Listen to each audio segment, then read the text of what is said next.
नमस्कार, KP news 24/7 में आपका स्वागत है। मैं हूं पूजा आपके साथ। आइए अब देखते हैं मुख्य समाचार। इधर कांग्रेस महिला विंग की अध्यक्ष पूजा जाट के नेतृत्व में प्रज्वल रेवन्ना सेक्स स्कैंडल के खिलाफ निकाला गया कैंडल मार्च।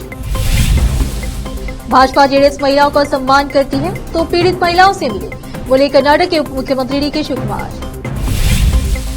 गृह मंत्री अमित शाह ने बुधवार को हुबली में नेहा हिरेमठ के पिता निरंजन हिरेमठ से की मुलाकात, दिया भरोसा, कहा हर हाल में मिलेगा न्याय, जरूरत पड़ी तो होगी सीबीआई जांच। शरद पवार ने की पीएम मोदी की आलोचना, कहा प्रधानमंत्री का भाषण तथ्यों और वास्तविकता पर आधारित नहीं। रो रहा है पाकिस्तान, शहजादे को प्रधानमंत्री बनाने को उतावला प्रधानमंत्री मोदी का राहुल गांधी पर बड़ा हमला।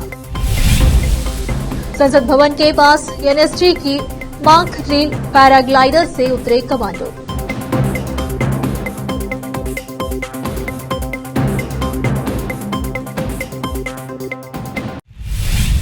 अब समाचार विस्तार से। बेटी हटाओ, बेटी बचाओ, मोदी हटाओ, बेटी बचाओ, रक्षिसी, रक्षिसी, रक्षिसी, बंदिसी, बंदिसी, अत्याचारी बंदिसी, गलिसी, गलिसी, गलिसी, कांग्रेस बचाओ, मोदी हटाओ, बेटी बचाओ, मोदी हटाओ, बेटी बचाओ, मोदी हटाओ, बेटी बचाओ।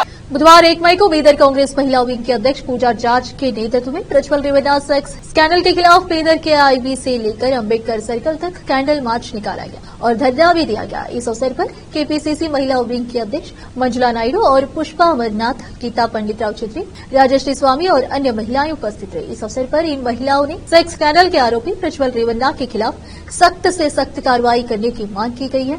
इस अवसर पर पुलिस अधिकारी भी उपस्थित थे। केपी न्यूज के संवाददाता असलम खान और कैमरामैन पपुल राज का कवरेज। कांग्रेस पक्ष के कांग्रेस पक्ष के केंद्र बीजेपी सरकार के बंदिसी, बंदिसी, बेटी बचाओ, मोदी हटाओ, बेटी बचाओ, मोदी हटाओ, बेटी बचाओ, मोदी हटाओ, बेटी बचाओ, मोदी। कर्नाटक के राजनीतिक गलियारे में भूचाल आ गया है। देश के पूर्व प्रधानमंत्री श्री देवेगौड़ा के पोते प्रज्वल रेवन्ना से जुड़े कई अश्लील वीडियो सामने आए हैं। इसी को लेकर विवाद बढ़ता ही जा रहा है। अब पेन ड्राइव स्कैंडल मामले को लेकर उप मुख्यमंत्री डीके शिवकुमार ने जेडीएस और भाजपा को आड़े हाथ लिया है। उन्होंने कहा कि अगर भाजपा और जेडीएस के नेताओं के मन में महिलाओं के लिए कोई सम्मान है तो उन्हें कथित अश्लील वीडियो मामले के पीड़ितों से मिलना चाहिए। शिवकुमार ने गुरुवार को केंद्रीय गृह मंत्री अमित शाह से हासन जिले का दौरा करने और कथित अश्लील वीडियो मामले के पीड़ितों से मिलने के लिए भी कहा। उन्होंने कहा, मैं अमित शाह से अपील करता हूं कि वह हासन जाए और पीड़ितों से मिले। आपकी पार्टी ने केवल एक पत्र दिया है, उन्हें पहचाने और कृपया उनसे मिले। कर्नाटक के हुबली में हुए नेहा हत्याकांड के बाद से राजनीति भी गरमाई हुई है। इसी बीच गृह मंत्री अमित शाह ने बुधवार को हुबली में कांग्रेस पार्षद निरंजन हिरेमठ से मुलाकात की। इस दौरान शाह ने नेहा हिरेमठ के परिवार को इंसाफ दिलाने का आश्वासन दिया। बता दें कि अप्रैल महीने में हुबली के ब्यूटी कॉलेज में नेहा की चाकू मारकर हत्या कर दी गई थी। अमित शाह से मुलाकात के बाद नेहा के पिता ने कहा कि केंद्रीय मंत्री ने उन्हें हर हाल में न्याय दिलाने का आश्वासन दिया है। शाह ने यह भी कहा है कि अगर जरूरत पड़ी तो सीबीआई को मामले की जांच सौंपी जाएगी।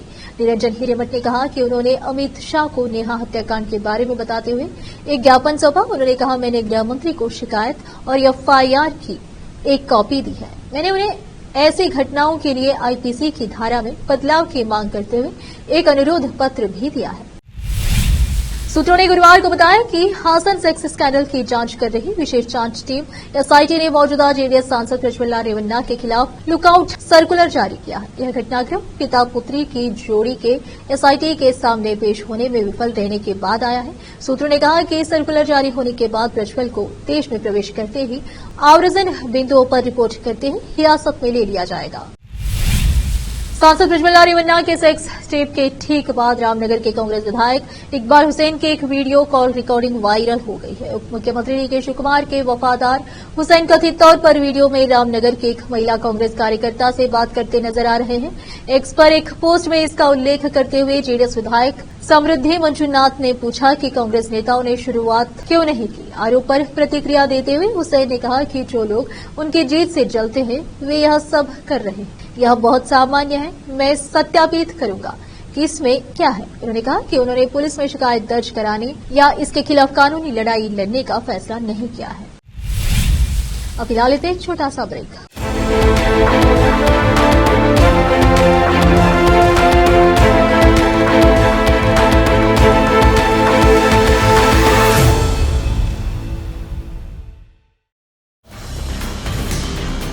हिंदुस्तान के हर कोने में हम हैं मौजूद। 24 घंटे हालात पर गहरी नजर, खबरों से जुड़े चुपते सवालात और आपको दिखाता है धार्मिक, सामाजिक, राजनीतिक, लोकल और इंटरनेशनल न्यूज की सबसे बेहतर कवरेज, जो आपको रखती है हर पल बाखबर। देश और दुनिया भर की खबर के लिए देखते रहें केपी न्यूज 24/7। ब्रेक के बाद आपका स्वागत है। आइए देखते समाचार।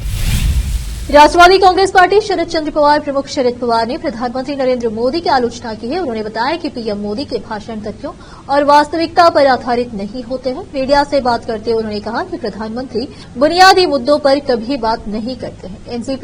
एससीपी प्रमुख ने आरोप लगाते हुए कहा कि पीएम मोदी केवल जनता का ध्यान भटकाते हैं। शरद पवार ने कहा, मैंने पहले कभी ऐसा प्रधानमंत्री नहीं देखा जिनका भाषण तथ्यों और वास्तविकता पर आधारित न हो। वह मुझ पर और उद्धव ठाकरे पर निशाना साधकर खुश है। महाराष्ट्र में 5 चरणों में लोकसभा चुनाव कराने के फैसले पर राकांपा एसपी के प्रमुख ने प्रतिक्रिया दी है। उन्होंने कहा, ऐसा इसलिए किया गया जिससे पीएम मोदी यहां ज्यादा से ज्यादा प्रचार कर सके। जो भी सत्ता में है वे घबराए हुए हैं। प्रधानमंत्री नरेंद्र मोदी ने आज गुजरात के आणंद में विशाल जनसभा को संबोधित किया। इस दौरान उन्होंने कांग्रेस पार्टी पर जमकर निशाना साधा। पीएम मोदी ने अपने संबोधन में कहा कि यहां कांग्रेस मर रही है और पाकिस्तान वहां रो रहा है। कांग्रेस और पाकिस्तान की पार्टनरशिप एक्सपोज हो चुकी है। देश ने 60 साल तक कांग्रेस का राज देखा है। अब देश ने 10 साल भाजपा का सेवा काल भी देखा है। वो शासनकाल था, ये सेवा काल है। पीएम मोदी ने आगे कहा कि कांग्रेस के 60 साल में करीब 60% ग्रामीण आबादी के पास शौचालय नहीं था। 10 साल में भाजपा सरकार ने 100% टॉयलेट बना दिए। 60 साल में कांग्रेस देश में सिर्फ 3 करोड़ ग्रामीण घरों तक ही नल से जल की सुविधाएं पहुंचा पाई, यानी कि 20% से भी कम घरों में 10 साल में ही नल से जल पहुंचाने वाले घरों की संख्या आज 14 करोड़ हो गई है, यानी 75% घरों में नल से जल पहुंचता है। दिल्ली के पूर्व डिप्टी सीएम मनीष सिसोदिया ने दिल्ली हाई कोर्ट में जमानत याचिका दाखिल की है। अब इस मामले पर दिल्ली हाई कोर्ट में शुक्रवार को सुनवाई होगी। दिल्ली की राउज एवेन्यू कोर्ट ने 30 अप्रैल को मनीष सिसोदिया की जमानत याचिका दूसरी बार खारिज की थी।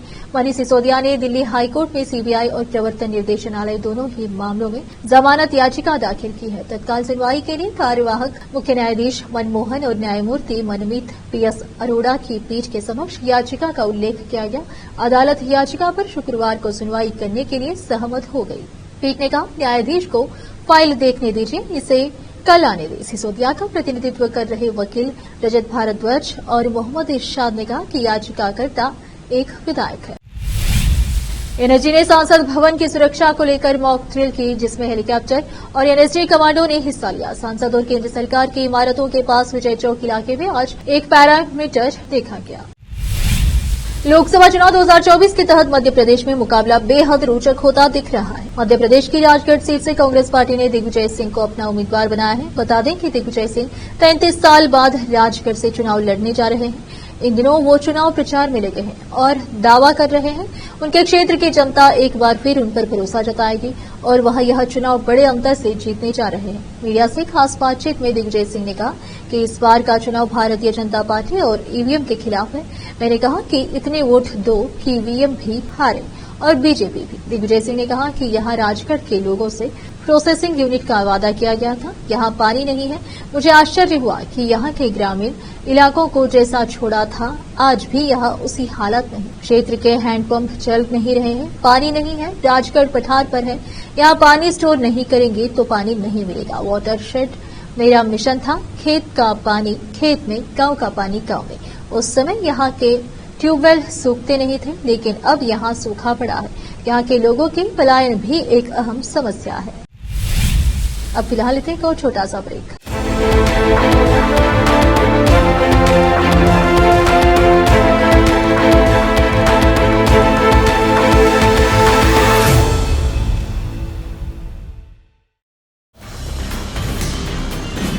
हिंदुस्तान के हर कोने में हम हैं मौजूद।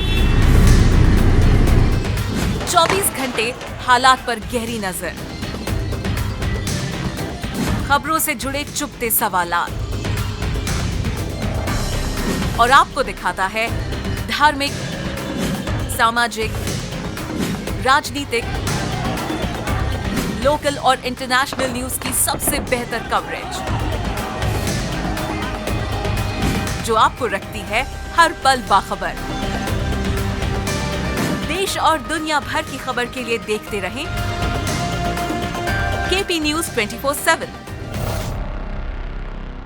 ब्रेक के बाद आपका स्वागत है। आइए देखते हैं समाचार।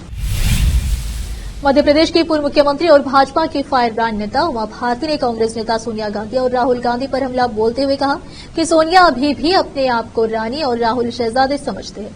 मध्य प्रदेश के गुना संसदीय क्षेत्र से भाजपा उम्मीदवार केंद्रीय मंत्री ज्योतिरादित्य सिंधिया के समर्थन में शिवपुरी के पिछोर में हुई जनसभा में उमा भारती ने कहा, देश आजाद हो गया लेकिन सोनिया गांधी और राहुल गांधी अभी भी अपने आप को रानी और शहजादे समझते हैं। ये दोनों भ्रष्टाचार के मामले में जमानत पर है। कांग्रेस ने पूर्व में ऐसी गलतियां और करतूतें की हैं कि अब वह इस लायक भी नहीं बची है कि उसके बारे में कुछ कहा जा सके। पूर्व मुख्यमंत्री उमा भारती ने कहा कि कांग्रेस ने अपने शासनकाल में देश को गर्त में ले जाने का काम किया। देश में इमरजेंसी कांग्रेस ने लगाई, कुर्सी हासिल करने के लिए देश का बंटवारा किया, देश में सिख दंगे करवाए। यह सब कांग्रेस की करतूतें हैं। कांग्रेस ने पूर्व में इतनी गलतियां और करतूतें की है कि आज कांग्रेस के बारे में कहने को कुछ नहीं बचा है। देश की जनता कांग्रेस के बारे में सब कुछ जानती है। छत्तीसगढ़ के नारायणपुर कांकेर जिले के घने जंगलों में सुरक्षा बलों के लगभग 900 जवानों ने चुनौतियों का सामना करते हुए 60 किलोमीटर की दूरी पैदल तय की। 10 नक्सलियों को मार गिराया। एक सफल नक्सल विरोधी अभियान माड़ बचाओ अभियान को अंजाम देने के बाद सुरक्षा बल के जवान मारे गए। नक्सलियों के शवों को लेकर बुधवार को अपने आधार शिविर में लौट गए। मारे गए अधिकांश नक्सली गढ़चिरौली डिवीजन से हैं। बस्तर क्षेत्र के पुलिस महानिरीक्षक सुंदर राज पी ने बताया कि महाराष्ट्र सीमा से लगे हुए जंगलों में नक्सली नेताओं की मौजूदगी की सूचना मिलने के बाद 28 अप्रैल की रात को माड़ बचाओ अभियान शुरू किया गया। आखिर में फिर एक बार नजर डालते हैं मुख्य समाचारों पर। इधर कांग्रेस महिला विंग की अध्यक्ष पूजा जाट के नेतृत्व में प्रज्वल रेवन्ना सेक्स स्कैंडल के खिलाफ निकाला गया कैंडल मार्च। भाजपा जेडीएस महिलाओं का सम्मान करती है तो पीड़ित महिलाओं से मिले, बोले कर्नाटक के उप मुख्यमंत्री डीके शिवकुमार। गृह मंत्री अमित शाह ने बुधवार को हुबली में नेहा हिरेमठ के पिता निरंजन हिरेमठ से की मुलाकात, दिया भरोसा, कहा हर हाल में मिलेगा न्याय, जरूरत पड़ी तो होगी सीबीआई जांच। शरद पवार ने की पीएम मोदी की आलोचना, कहा प्रधानमंत्री का भाषण तथ्यों और वास्तविकता पर आधारित नहीं। रो रहा है पाकिस्तान, शहजादे को प्रधानमंत्री बनाने को उतावला प्रधानमंत्री मोदी का राहुल गांधी पर बड़ा हमला। संसद भवन के पास एनएसजी की मांग रेल पैराग्लाइडर से उतरे कमांडो।